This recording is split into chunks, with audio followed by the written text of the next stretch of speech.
سورۃ الاعراف کی آیت نمبر 138 کے کانٹیکسٹ میں کہ نبی الاسلام غزوہ حنین کے موقع پر ایک جگہ سے گزرے جہاں پر ایک بہت بڑا درخت تھا جسے ذات انواد کہا جاتا تھا. اس کے اوپر مشرکین عرب اپنا اسلحہ لٹکاتے تھے تھوڑی دیر کے لیے، اور ان کا یہ عقیدہ تھا کہ جنگ میں اگر فتح پانی ہے تو یہاں پہ اپنی تلوار لٹکاؤ، جس طرح یہاں پہ وہ شلوار لٹکا رہے ہیں. اور دیکھ لو انہاں دی نسبت کدے نال ہے. تو صحابہ کرام میں سے کچھ نے کہا یا رسول اللہ صلی اللہ علیہ وآلہ وسلم آپ بھی ہمارے لیے کوئی درخت مقرر کر دیں برکت کے لیے. اللہ اکبر، اندازہ کریں. حالانکہ وہ یہ نہیں کہہ رہے تھے ہم نے درخت کی پوجا کرنی ہے. یہ تو کہتے ہیں نہیں مزار کے آگے کوئی جھک بھی گیا تو کیا ہوا، نہ تو اس کی انگلیاں مڑ کے قبلہ رخ ہوئی ہیں، نہ ناک کی ہڈی لگی ہے، سجدہ کہاں سے ہو گیا. تو یہاں تو کچھ بھی نہیں تھا، صرف اتنا کہا کہ ایک درخت مقرر کر دیں. متبرک چیز تو ہم بھی مان رہے ہیں نا، حجر اسود کو چومتے بھی ہیں. صحابہ کرام کا تو شرک کا کہیں شائبہ بھی نہیں تھا. بس اتنی بات کی تو نبی الاسلام نے کہا سبحان اللہ، اللہ پاک ہے. معذوف تھا عما یشرکون، ہر اس شرکی عقیدے سے جو لوگ اس کی طرف منسوب کرتے ہیں. تم نے تو آج وہی بات کر دی جو موسیٰ کے ماننے والوں نے کر دی تھی. وہاں پہ بھی دیکھیں وقت کا پیغمبر موجود ہے اور موسیٰ علیہ السلام کے ساتھی ابھی بھی تازہ معجزہ دیکھ کے آئے ہیں. سورۃ الاعراف آیت نمبر 138 کی تلاوت کی نبی علیہ السلام نے کہ جب وہ سمندر سے پار لگے تو انہوں نے ایک قوم کو دیکھا جو بتوں پر اعتکاف کیے ہوئے، دھیان کیے ہوئے بیٹھے تھے. یہ قرآن کی آیت ہے سورہ الاعراف آیت نمبر 138.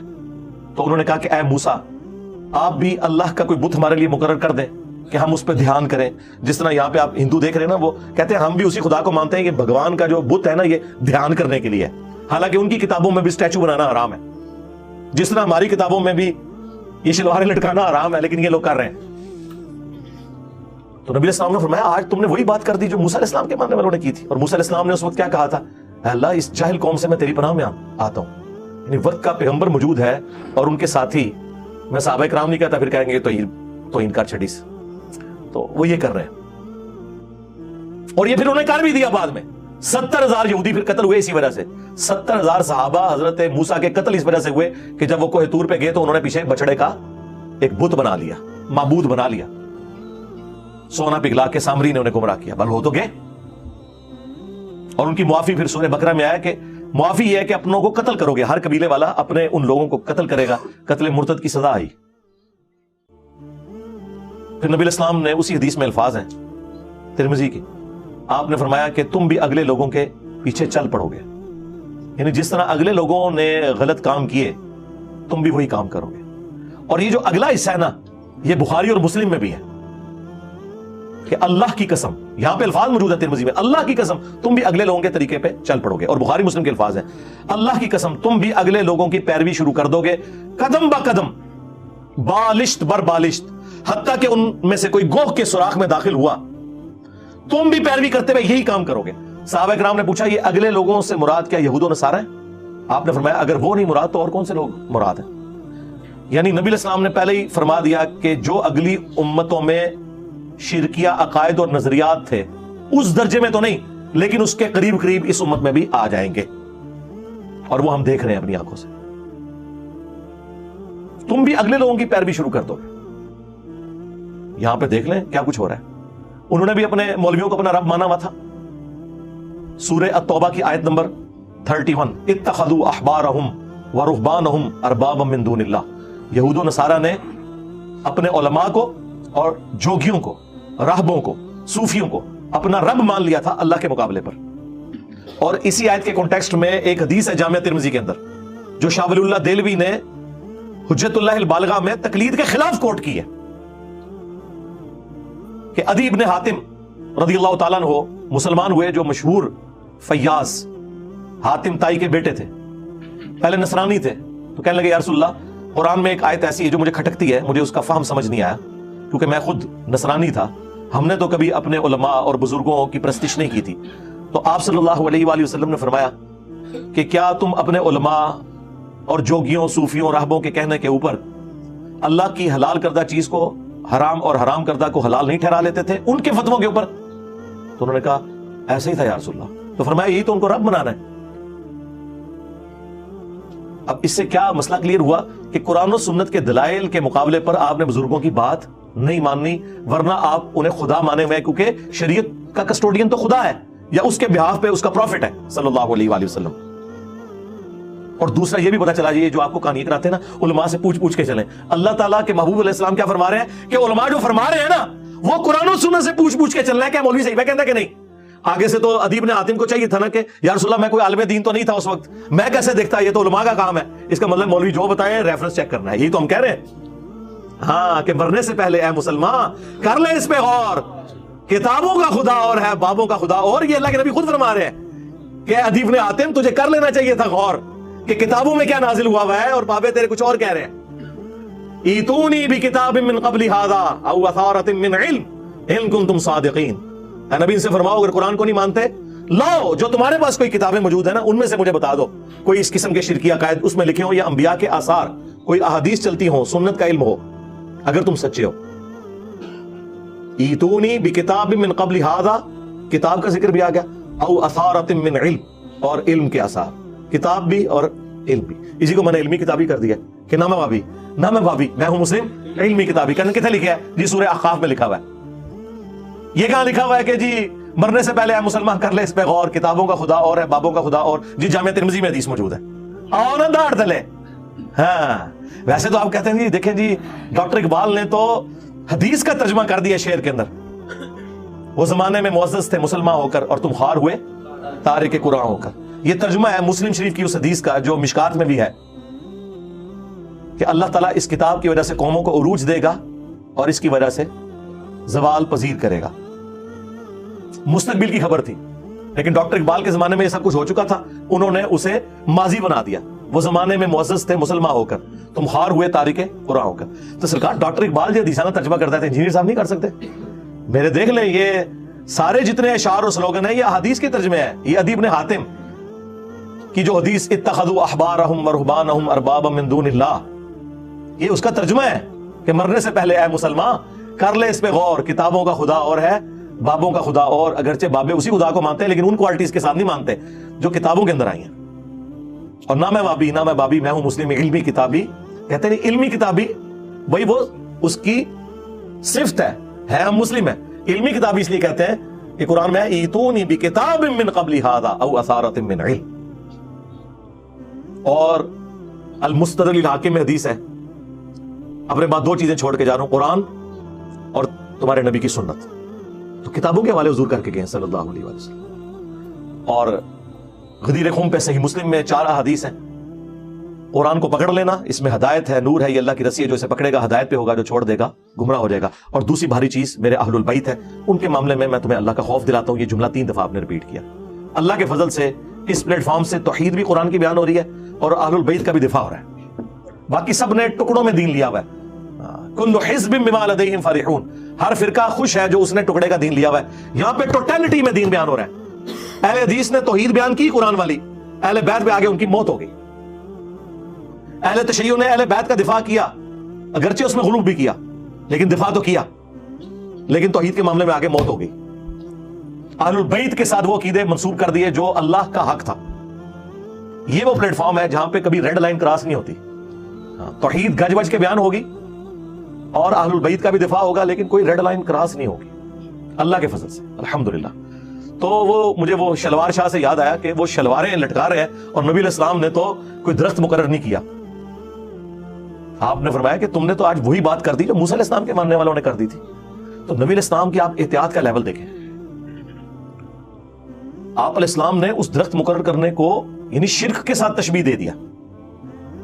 اس کو تو چھوڑ دیں, رسول اللہ نے اپنی قبر کے بارے میں فرمایا, مسند احمد میں حدیث ہے, اللہم لا تجعل قبری وثنا یعبد, اے اللہ میری قبر کو وہ بت نہ بننے دینا کہ لوگ اس کی عبادت شروع کر دیں. رسول اللہ نے اپنی قبر کو بت کہہ دیا. ہمارے لیے تو اس پلانٹ ارتھ پہ رسول اللہ کی قبر مبارک سے زیادہ کوئی عزت اور احترام والی جگہ نہیں ہے, کوئی دنیا کی قبر اس کا مقابلہ نہیں کرتی. لیکن نبی علیہ السلام فرما رہے ہیں اگر اس کے ساتھ بھی کوئی عقیدہ منسوب کرو گے تو وہ شرکی عقیدہ ہے. اسی لیے بخاری اور مسلم دونوں میں حدیث ہے, سیدہ عائشہ سلام اللہ علیہا ہماری ماں کہتی ہیں کہ نبی علیہ السلام کے آخری دن چل رہے تھے بیماری کے, وفات سے کچھ عرصہ پہلے. آپ کو جب تکلیف ہوتی تو آپ اپنے چہرہ مبارک سے چادر کو ہٹاتے اور بار بار ایک جملہ بولتے, لعن اللہ الیہود والنصارى اتخذوا قبور انبیائہم مساجدا, اللہ کی لعنت ہو یہود و نصارہ پر جنہوں نے اپنے نبیوں کی قبروں کو سجدہ گاہ بنا لیا تھا. اور اما عائشہ کے آگے الفاظ ہیں